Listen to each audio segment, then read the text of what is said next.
Hello friends, 10th का chapter number 8 trigonometry, उसमें exercise 2 8.2 का पहला क्वेश्चन है।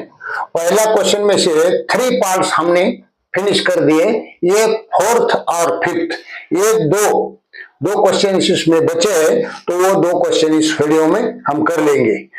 इसमें क्या बोलता है, ये फोर्थ में बोलता है sine 30 degree plus tan 45 degree minus cosec 60 degree upon sec 30 degree plus cos 60 degree plus cot 45 degree. इसको हमें सॉल्व करना है। कैसा सॉल्व करना है? अपनी जो टेबल है डिग्री के, ये जो टेबल है आपका, तो वो टेबल आपको याद करना पड़ेगा। ये टेबल आपकी किताब में दिया है, मैंने भी पहले वीडियो में टेबल दिया है। ये टेबल आपको याद करना पड़ेगा। ये टेबल की वैल्यू इसमें पुटअप करनी है, कुछ भी नहीं करना है। टेबल की वैल्यू इसमें पुटअप करनी है और कैलकुलेशन करना है, ज्यादा कुछ नहीं। लेकिन कुछ क्वेश्चन में कैलकुलेशंस हार्ड है, तो आपको प्रैक्टिस करनी पड़ेगी। पहला क्या है? पहला है साइन 30। साइन 30 की वैल्यू क्या है? साइन 30 की वैल्यू है 1/2, यानी ये 1/2। ये साइन 30 की टेबल में वैल्यू है 1/2। तो प्लस tan 45 की टेबल में वैल्यू है 1, टेबल में वैल्यू है 1, तो इसको 1 लिखेंगे, माइनस ये कोसेक 60। ये क्या है? कोसेक 60 है। कोसेक 60 की वैल्यू टेबल में, कोसेक 60 की वैल्यू टेबल में 2/√3 है। 2/√3 है, 2/√3 है। तो ये न्यूमरेटर का पार्ट हो गया, ये डिनोमिनेटर का पार्ट। ये देखिए सेक 30 क्या है? सेक 30 है हमारा 2/√3, ये है 2/√3, ये हो गया। प्लस cos 60 क्या है? cos 60 है हमारा 1/2। cos 60 क्या है? 1/2 है। और cos 60 हो गया। ये cot 45 हमारा 1 है। cot 45 हमारा क्या है? 1 है। तो ये था साइन 30 1/2, ये था tan 45 1, ये क्या था 30 क्या है? 1/2, tan 45 क्या है? 1, कोसेक 60 क्या है? कोसेक 60 है हमारा 2/√3, और ये सेक 30 है हमारा 2/√3, और cos 60 है 1/2, cos 60 है हमारा 1/2, और cot 45 डिग्री है हमारा 1। तो क्या करेंगे? न्यूमरेटर का कैलकुलेशन करेंगे। लेकिन कैलकुलेशन, इसका एलसीएम लेना पड़ेगा। आपको क्या करना पड़ेगा? इसका एलसीएम लेना पड़ेगा। तो हम ये एक के नीचे एक लिख सकते हैं, इसके नीचे हमारी तरफ से कोई फर्क ही नहीं पड़ता है उसके ऊपर। तो इसका एलसीएम क्या आ गया? इसका एलसीएम आता है 2√3। इसमें एलसीएम कितना आएगा? ये एलसीएम आएगा 2√3, एलसीएम आएगा 2√3। और ऊपर क्या होगा? अभी 2√3 आया एलसीएम, तो इससे यहां मल्टीप्लाई होगा, इससे क्या होगा? यहां मल्टीप्लाई होगा, तो ये √3 बनेगा। हो गया। इसके नीचे 2 है, लेकिन बचा क्या? ये होगा। ये 2√3 आया है, तो ये दोनों भी ऊपर चले जाएंगे, तो प्लस 2√3, ये 2√3 आ गया, माइनस इसके नीचे √3 है, मगर ये नहीं है, ये इसको मल्टीप्लाई करेगा। ये -4, ये क्या होगा -4 होगा। ये देखिए ये हो गया न्यूमरेटर का पार्ट। ये डिनोमिनेटर में देखिए इसमें भी आप 1 लिख सकते हैं, इसमें भी आप 1 लिख सकते हैं। इधर भी एलसीएम कितना आ गया 2√3, 2√3 आ गया, इधर भी 2√3 आ गया एलसीएम। तो आगे तो इधर ये 2, इधर इसके नीचे √3 है, मगर ये 2 उसको मल्टीप्लाई करेगा, ये बनेगा 4, ये 4 होगा। और ये दोनों भी यहां चले जाएंगे, प्लस 2√3, ये 1 को मल्टीप्लाई किया, वो 2√3 आ गया।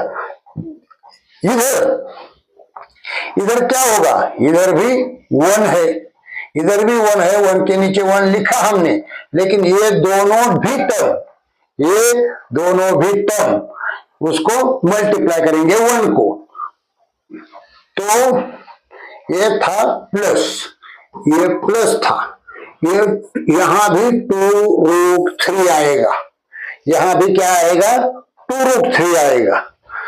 तो यहां क्या हो गया, ये न्यूमरेटर है, ये डिनोमिनेटर है, ये ऊपर का पार्ट है, ये नीचे का पार्ट है, ये न्यूमरेटर है, ये डिनोमिनेटर है, लेकिन ये इससे कट होगा, ये क्या होगा कट हो जाएगा, ये कट हो जाएगा, बचेगा क्या, ये √3 और ये √3, यहां 1 है, यहां 1 है, ये 1 और ये 2, 3√3 कितना बनेगा, ये बनेगा 3√3।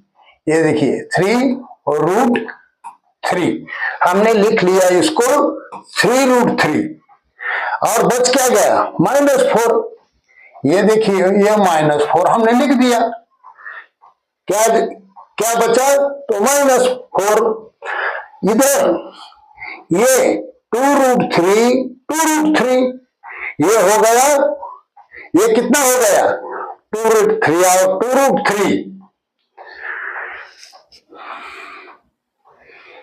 2√3 यहां +4 हो गया, +4 हो गया 3√3।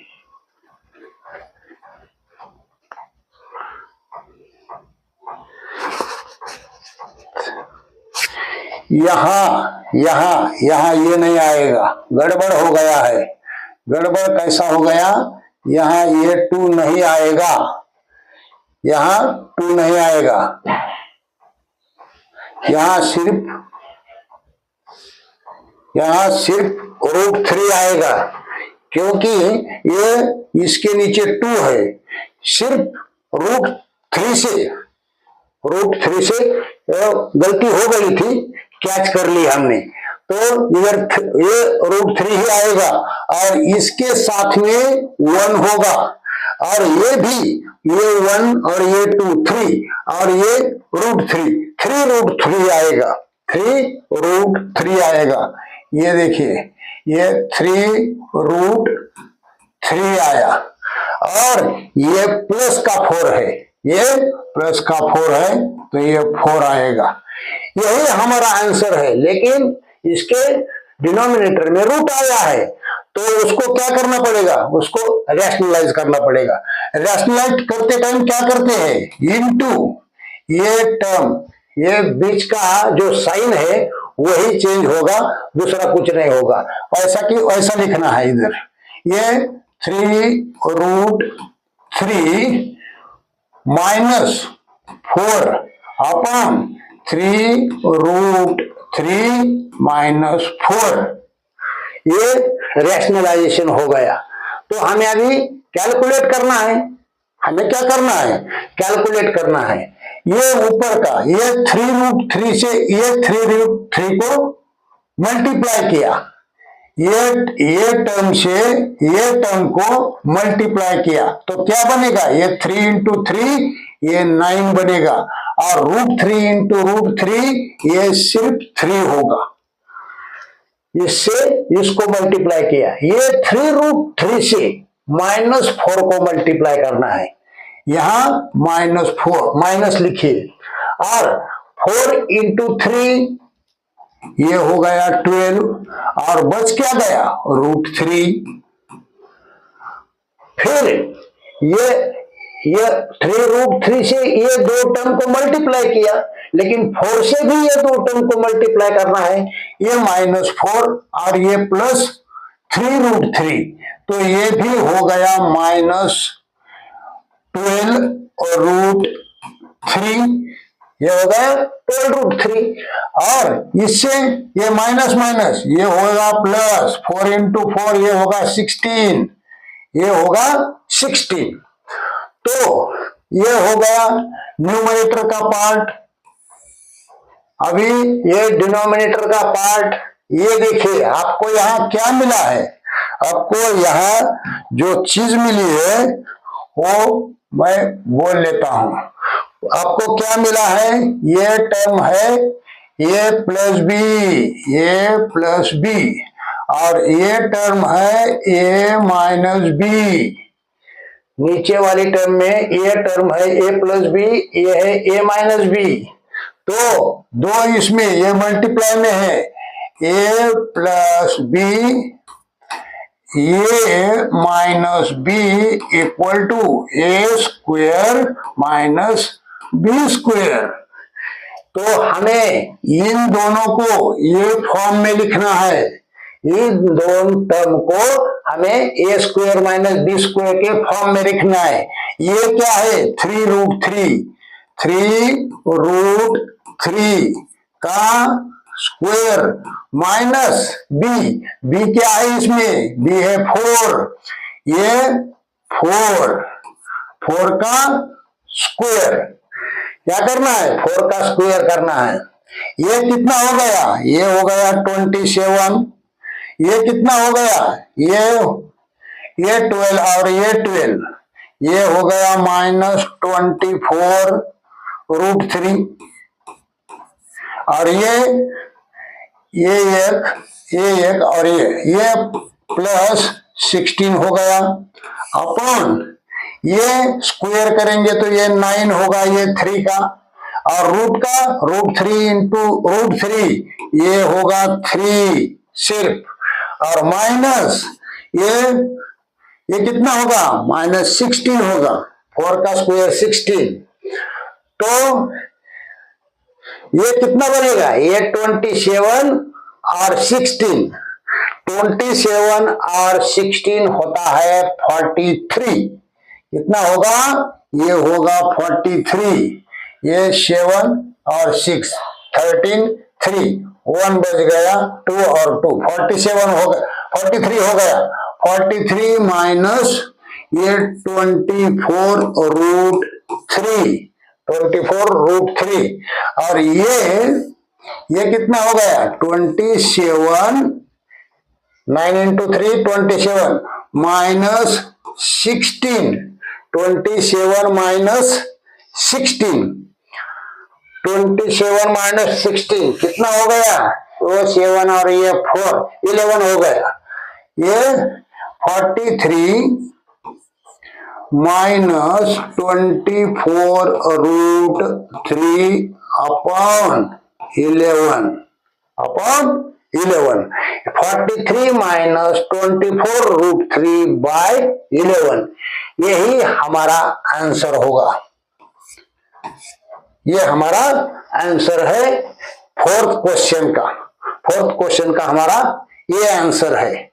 तो इसमें एक ही गलती हो गया था इधर, ये हमने पकड़ लिया था, बाकी तो सब करेक्ट है। ये एक फार्मूला आपको यूज करना है इसमें, तो ये याद रखिए। तो ये था हमारा क्वेश्चन नंबर 4। मूव करते आगे। ये क्वेश्चन नंबर 5 है, ये हमने सॉल्व करके रखा था, लेकिन हम इसको पोंछ डालते हैं, फिर से अपन समझाएंगे।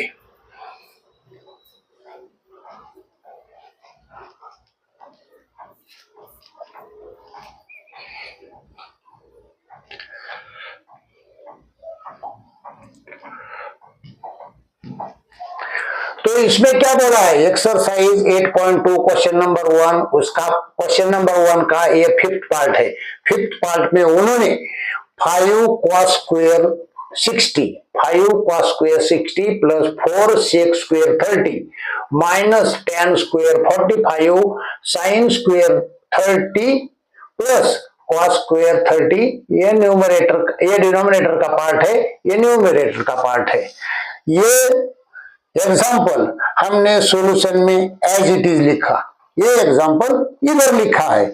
इसमें क्या करना है, इसमें सिर्फ ये cos 60 डिग्री का, sec 30 डिग्री का, tan 45, sin 30, cos 30, इसका वैल्यू डालना है। तो वैल्यू अपना टेबल तो मैंने दिखाया था, ये आपका टेबल है, ये आपको याद करना है। तो ये टेबल का वैल्यू इसमें डालना है। cos 60 हमें क्या चाहिए अभी, cos 60 है 1/2, ये दिया हुआ 5 और cos 60 1/2 और उसका स्क्वायर, ये cos स्क्वायर दिया है, ये cos स्क्वायर दिया है। cos 60 का वैल्यू 1/2 है, प्लस ये 4 उसमें दिया है, sec 30 2/√3 और उसका भी स्क्वायर और माइनस tan स्क्वायर 45, तो उसका वैल्यू है 1, ये 1 का स्क्वायर होगा। ये tan 45 का टेबल में वैल्यू है 1, तो 1 हमने लिखा, ये tan स्क्वायर दिया था उसको स्क्वायर कर दिया। sin स्क्वायर 30 का वैल्यू क्या है, sin 30 का वैल्यू है 1/2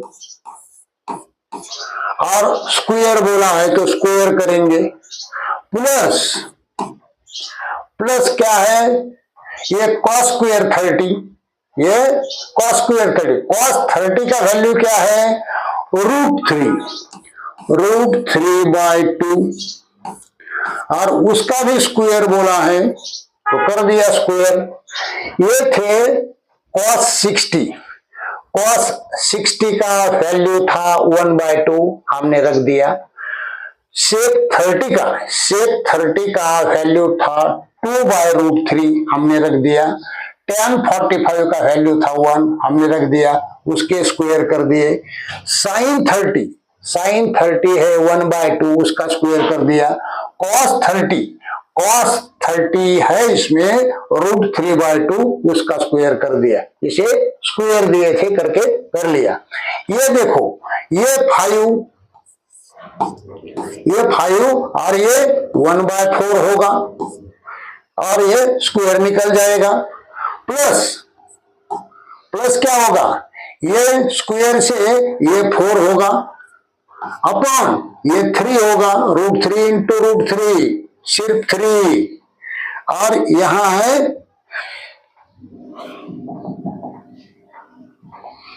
ये इसमें 4 है, ये 4 एज इट इज लिखेंगे और ये 4/3, ये 4/3 आया है, इसका स्क्वायर करेंगे तो ये 4 होगा और ये √3 का स्क्वायर करेंगे तो सिर्फ 3 आएगा, ये इधर लिखा।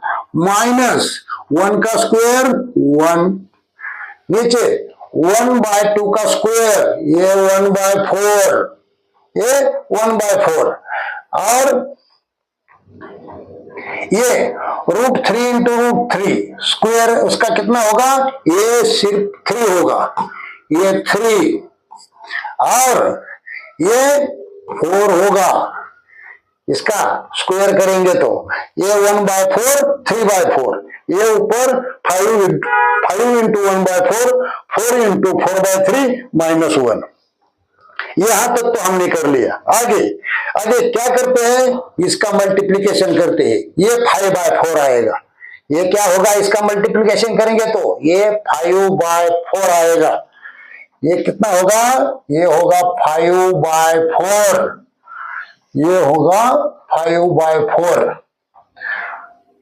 और ये प्लस 16 बाय, ये 4 इंटू 4, 4 इंटू 4 कितना होगा, ये 4 इंटू 4 16 होगा, 4 इंटू 4 ये 16 होगा, ये प्लस है, ये 16 बाय 3 होगा। और ये -1, ये -1 है, इसके नीचे 1 लिख सकते हैं इसको, ये और ये कितना होगा, इसका एलसीएम आएगा 4, इसका एलसीएम आएगा 4, और ऊपर दोनों के भी नीचे 4 है, तो 1 + 3, ये 1 + 3 एज इट इज लिखना है। तो ये कितना हो गया, ये इसका एलसीएम कितना आएगा, इसका एलसीएम कितना आएगा न्यूमरेटर का, वो आएगा 12, वो आएगा 12। तो ये 12 के टेबल में 4, इसको 3, 5 इंटू 3, ये 3 15 होगा, 5 इंटू 3 ये 15 होगा। और ये कितनी बार आता है, ये इंटू 4, ये इंटू 4, ये होगा 64, ये होगा 64। और ये 12, इसमें 1 को 12 मल्टीप्लाई करेंगे, ये 12 आ जाएगा, ये एलसीएम 12 आ गया, इसका एलसीएम 12 आ गया है। ये 12 में ये इसको 3 से मल्टीप्लाई किया, इधर 4 से मल्टीप्लाई किया 16 को, और इधर 12 से मल्टीप्लाई किया, तो ये बन गया। अपॉन क्या है, ये 4/4 हो गया, ये क्या हो गया 1 + 3/4, ये 4/4 हो गया, 1 + 3 4, और ये 4, तो ये 1 से कट जाएगा, बचेगा क्या, बचेगा सिर्फ ऊपर वाली टर्म, ये 15, ये देखो, ये इसमें से ये 15 में से 12 चला गया, 3 बच गया, प्लस का 3 बच गया, 64 और 3 ये हो गया 67, ये कितना हो गया 67, और यहां तो 1 बच गया है, उल्टा ही लिखेंगे, और ये /12, ये 67/12, इसका आंसर कितना है, ये 67/12 इसका आंसर है। तो ये था हमारा 5th नंबर क्वेश्चन, जो कि इन्होंने ये दिया था, और लेकिन स्क्वायर दिए थे इसमें, तो हमने टेबल की वैल्यू डाली और उसका स्क्वायर करके, ये कैलकुलेट करके उसका आंसर आया 67/12।